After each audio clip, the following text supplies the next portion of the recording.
ఎవరికి కొంచెముగా క్షమింపబడినో వాడు కొంచెముగా ప్రేమించినని చెప్పి నీ పాపమును క్షమించబడి ఉన్నవని ఆమెతోనని.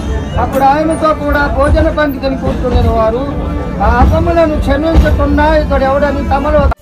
మీరు దేని కొరకు ప్రయాసపడి ఈ భూమి మీద అర్థమైపోద్ది, కానీ ప్రభువు నందు ప్రయాసపడింది వ్యర్థం కాదు. సొలొమోను గారు అంటారు, సూర్యుని కింద అన్ని వ్యర్థం. సొలొమోనుకి అందరి మాట కొత్త నిబంధన, ప్రభువు నందు పడిన ప్రయాసము వ్యర్థము కాదు, ఎప్పటికీ అర్థం కాదు. అందుకే నాకు లైఫ్ ఉన్నంత కాలం బైబిల్ పట్టుకు తిరుగుతా, నాకు లైఫ్ ఉన్నంత కాలం ఆయన కోసం చెప్పుకు తిరుగుతా, నాకు లైఫ్ ఉన్నంత కాలం నిద్ర లేకుండా ఆయన కొరకు గడుపుతా, ఆయన కొరకు ఏడుస్తా, ఆయన కొరకు చెప్పుకుంటూ తిరుగుతా. ఎన్నేమైపోయినా ఆకలి దప్పుడుతున్నా ఆయన గురించి చెప్పుకుంటూ తిరుగుతా. ఎందుకంటే విశ్వాసిగా మన గుండెల్లో ఉండాల్సిందే. ఇది వేస్ట్ అవ్వదు. ఒక రోజు నాకు సెలబ్రేషన్, ఆ రోజు ఆ సెలబ్రేషన్లో శబాస్ అంటాడు.